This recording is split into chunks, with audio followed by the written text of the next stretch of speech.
So what's the big problem with wealth creation?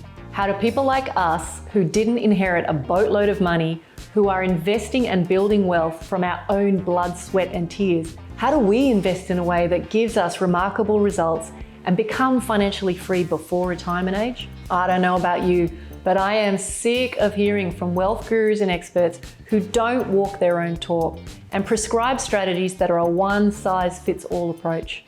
For self-made people like you and me, I'm here to tell you that you don't need to be superhuman or already wealthy to reach financial freedom earlier than 65. This is the Alternative Investing Podcast. Hey everyone, so great to have you here today. I'm bouncing around in my chair. I'm really excited about unpacking with you today, really in very concrete terms, how, the difference between traditional and alternative can have a massive impact on your financial freedom and your financial aspirations. I think in a lot of podcasts that I've recorded up until now, I've really, talked concepts. How does it work? Why does it work? What are the points of friction? Why is it so impactful? I actually want to pull it apart with a couple of case studies to give you a better understanding of physically or in the real world how this stuff works and why it is so powerful. For those of you who are tuning in for the first time, I'm an advocate for investing full stop. I love all forms of investing. I've certainly dabbled in, as many types of investments over the last 25 years, 30 years as I could possibly get my hands on. I've done share trading. I have options traded, futures traded. I have been an advocate for all styles of research and due diligence, property investing and, everything around property investing, syndications, developments, strataing, buy and hold, all that kind of good stuff. So, I definitely see myself as a student of life when it comes to investing. But ultimately, what I feel I've learned over the last, 10 to 15 years is that without alternative investments, the results that I would have achieved would have been mediocre at best. And the reason for that is that predominantly in the world we live in right now, finding opportunities that deliver that strong, predictable cash flow is really, really hard. And what alternative does is it solves that problem. It is a section of the market where you can find investments which deliver strong, predictable cash flow, often thought of as pretty boring bread and butter investments. But what I love about them is that they have a very relatively low risk profile. They're much more immune to volatility. The asset class itself is very stable. You don't get the ups and downs that you get in a lot of those other market sectors. But above all else, it's very much a private playground. And, for those of you who know me, understand when I talk about alternative, really, I'm only talking about alternative investments, creative strategies, which are backed by real property. Because as we all know, property is also a very stable asset class. So that's kind of like the quick overview I wanted to give you in the context of what alternative means. And I really want to kind of help you understand that, alternative, the reason I even use that language, someone said to me the other day, which I thought was fantastic, you really shouldn't call these alternative investments because it conjures up all sorts of scary concepts and ideas. And I understand that. But the real truth of the matter is that alternative investments, the reason that I call it that, the reason that people in my world call them alternative, is they sit outside of mainstream. It's very hard to get access to great deals in this space. It's very hard to learn about this in a way that is safe and structured. And so for me, alternative is a good fit. And although I do understand it does conjure up all sorts of concerns, for people who understand and know this asset class well, they kind of giggled all the way to the bank because they realize that the fact that it is shrouded in secrecy is probably a plus from the viewpoint of continuing to access great deals that most people just don't even know about. So where I want to kind of go deep today is on this idea of if you had, and I'm going to call it $1 million. I was going to say $500,000, but I think it's just a nice round number. If you had $1 million in traditional versus alternative investing, where would that lead you? And what potential outcomes in terms of passive income and growth could you expect? Now, generally speaking, even within the alternative investing space, there are kind of almost three kinds of deals. There are those deals which are you predominantly go into it because you want the cash flow. At the other end of the spectrum, you've got deals that you want to go into because they're growth based. And in the middle, you have hybrid, meaning you get a little bit of income and a little bit of growth. And it's kind of like, I guess, the place that most investors like to dabble because it gives you a little bit of joy at the end of the deal, a bit of profit, but you're also getting that,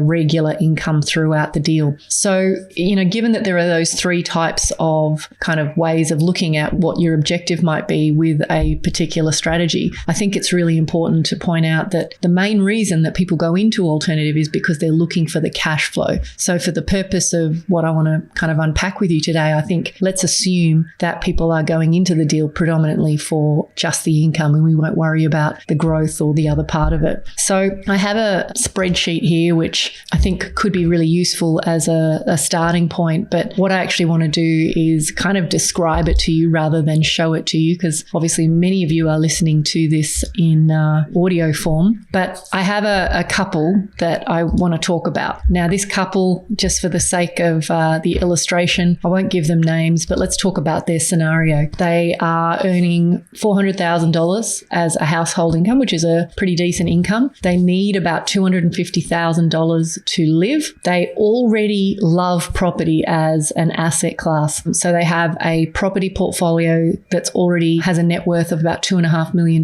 They have $1 million in cash reserves that they've been setting aside. They are reinvesting or happy to reinvest their capital in alternative till their goal is met. I'm also assuming that the portfolio that they have grows at a modest 5% average capital growth, that they're the ones choosing the strategy, and that the property portfolio that they have is actually giving them no cash flow at all. It's cash flow neutral. The real question is, like, what are their options? They understand alternative, they're open to it. But, as I've talked about many times in my experience, I think the best way for you as an investor to make informed decisions about what you would like to do with your capital comes down to whether you understand your options. Just as an aside, I had a fabulous conversation with one of my newest clients this week, and it was really interesting because he was going down the path of trying to be a developer as a means to generate reasonable profits over and above what he could expect with a traditional buy and hold. And we went through the numbers, and essentially the profit based on developing the asset versus not developing the asset was a negligible difference. And so the question then arose, well, why do the deal? Why do the deal at all? And the answer was that, he didn't have any other options. So, what alternative investments really do is they open up your world to a whole series of options that you may have never even considered before. And so in this case, this particular couple, they are aware of alternative and they want to understand why alternative or how alternative could alter their, timeline to hitting their financial goals. So it's really, really important that rather than being prescriptive with advice and saying, you should put your money here, here, and here, that what we do instead is we kind of play with numbers, use numbers to create an illustration of what is possible. Because I think when you can understand what is possible, then, you don't necessarily need someone standing over your shoulder saying you should do this. You start to, the numbers tell a story. Provided your assumptions are reasonable, you can actually get a relatively clear understanding of, from a financial point of view, I guess the ends of the spectrums look like. And then obviously your decision as to what you can do can lay anywhere along that spectrum. So in this case, and I'm going to go right to the top of the spreadsheet here, I'm going to assume that they're 50 years old. Both of them are 50 years old. They're already investors in property, as I said, and they don't necessarily want to mess around with the assets that they already have in place. They are in a situation where they've worked very hard to put their property portfolio in place. It's worth a solid $2.5 million,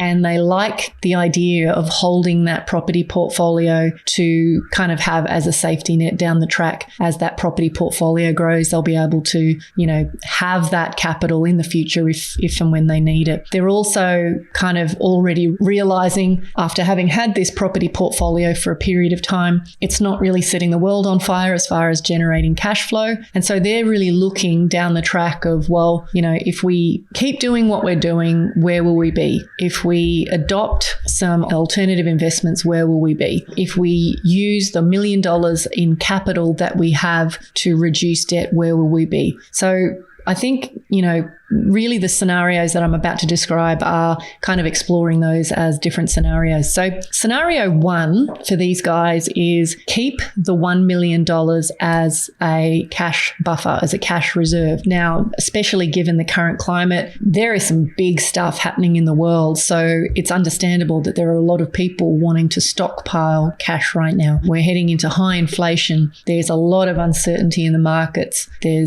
sitting on the cusp of some pretty potentially big interest rate rises, and the ripple effects from COVID in many industries are just starting to rise to the surface. So there's a whole bunch of reasons why it could be understandable that you want to keep really good cash reserves from a sleep at night perspective, in spite of the fact that you're aware that things like inflation is going to be eroding that cash. But let's assume in scenario 1, they decide they just want to sit on the $1 million cash as emergency buffer, just in case everything turns to custard. So they're going to keep their properties in place.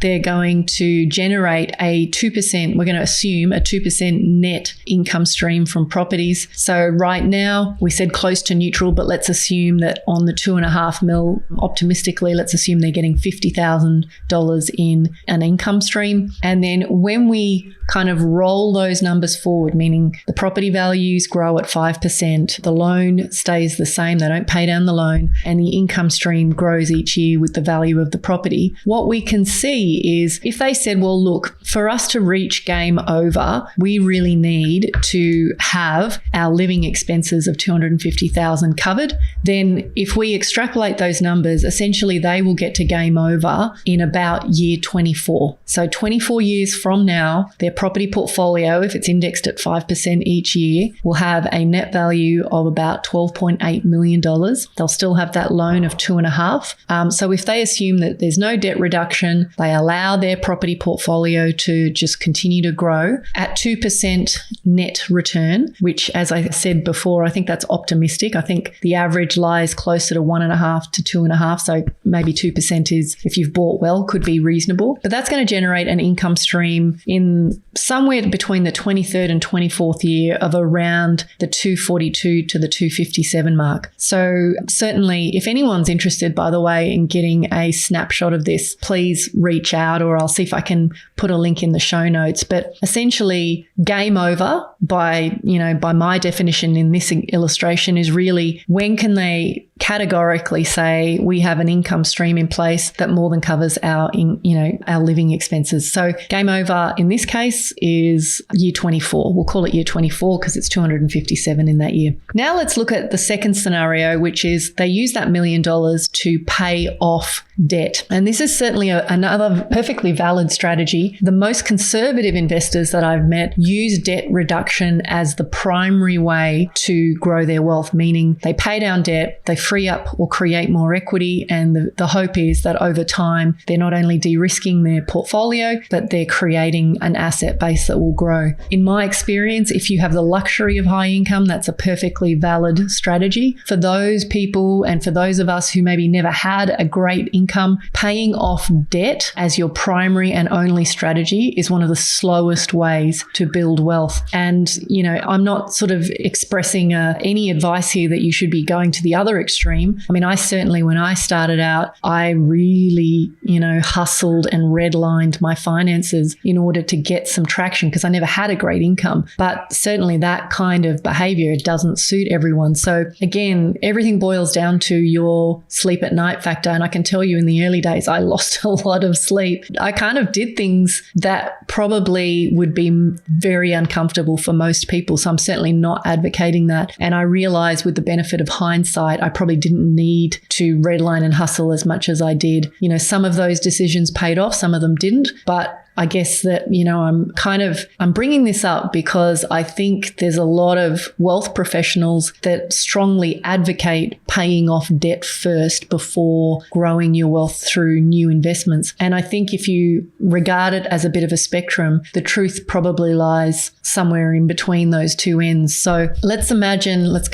I'm digressing here into all sorts of different wormholes, but in scenario 2, let's assume we're looking at this idea of this couple taking their $1 million and using it to pay off the debt. And so what happens is they've got properties worth $5 million. They've got a loan of $2.5 million. They're going to pay off $1 million off that loan. So their net worth is going to rise in their property space to $3.5 million. Now, obviously, in having paid off $1 million worth of debt, they're able to increase the passive income, still assuming a 2% net return, from $50,000 to $70,000 a year. Now, if we fast forward that scenario and say, okay, well, great, they've actually paid off their debt. Surely that has an impact on them hitting their game over or their required passive income sooner. And the answer is yes, but only marginally so, surprisingly. So assuming all the same things, your property portfolio grows at 5%, the loan remains at 1.5% for that period of time, then you will in fact shave an extra 2 years off your timeline and hit game over in the 22nd year.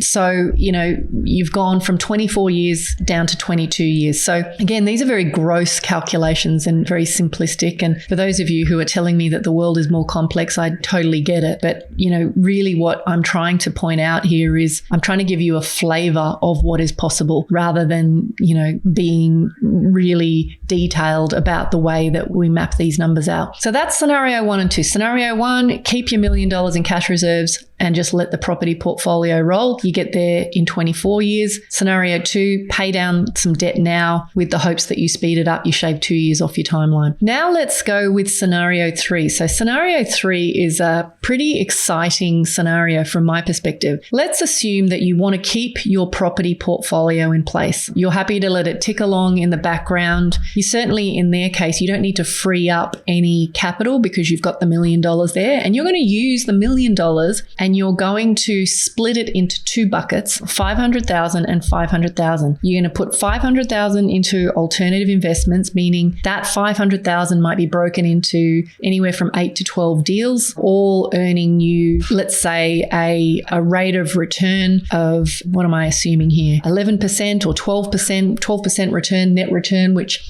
for those of you who understand and have listened to some of my other podcast episodes, typically from a cash flow perspective, we're aiming for a net return after expenses of 8 to 12% just on the cash flow side. That's ignoring any growth. So if we assume 12%, and in the second year, you take your second, balance of 500,000, again, you break that up. So effectively what I would be advocating, regardless of the amount of money that you have, is that you don't drop it into, all of these different deals in one go, but you just do it piecemeal. What that allows you to do is gradually build your confidence and make sensible decisions, like bet in one investment, then the next, then the next, then the next. So you're really kind of consistently accumulating your portfolio over a couple of years. So at the end of the second year, you've got your $1 million deployed in alternative. Now, according to the very simple calculations that I've prepared here, what happens to your regular property portfolio is, at the end of each year, it grows 5%, same as before. Now, what's really interesting is because you've invested in these assets that throw off, this really predictable cash flow that we're looking for, by the end of year 5, and I'm even going to say it's probably closer to the end of year 4, you have reached your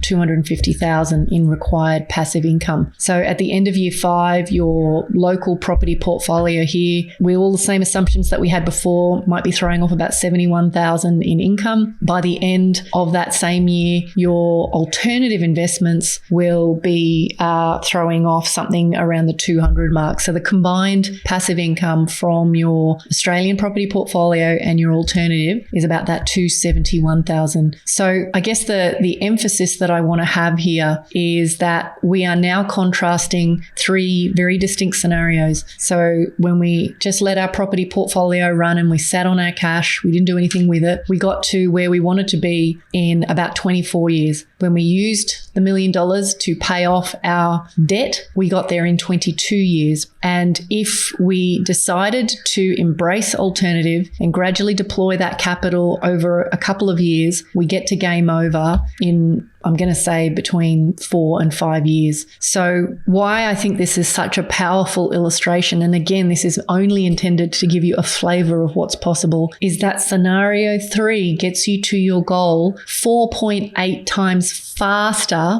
than the other 2 scenarios. And that is not insignificant. Now, the real question is, would you put $1 million into alternative? And that's a question that we can probably, answer in another podcast episode. But, I'm kind of really advocating that you don't have to have all of your assets in one asset class or another. I think there's too many people out there saying that there's one way to build wealth. And what I'm arguing is there's many ways to build wealth, but without a doubt, there are very few asset classes that I know of outside of alternative that are stable, that have as low a risk profile, and that will build you a pipeline of passive income that you can bank on in the same way. So, regardless of whether we played with some of the variables today, there's no question that if you incorporate a small percentage of your portfolio into this asset class, you will reach your financial goals significantly faster than if you try to allow just straight compounding, which is awesome, by the way, for building wealth through traditional means, whether that's property or shares or,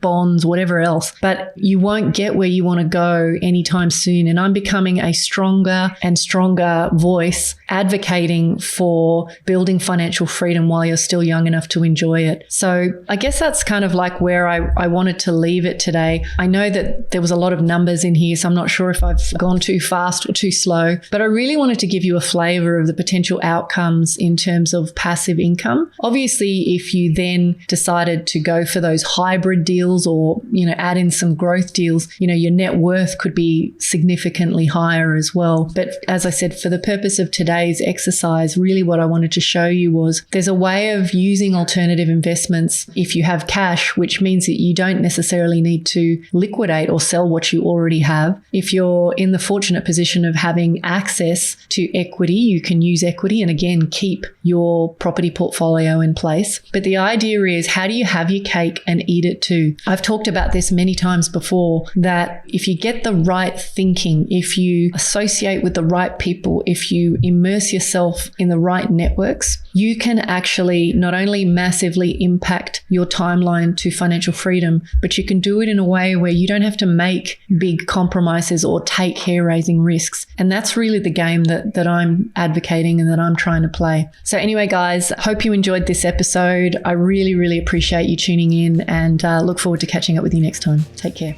You've been listening to the Alternative Investing Podcast. If you're feeling frustrated that despite doing everything right in the property investing playbook and you're no closer to financial freedom, then head on over to inkosiwealth.com to learn more about how you can use alternative investments to catapult your investing income and blend strategies to shave decades off your timeline to financial freedom. See you on the next episode.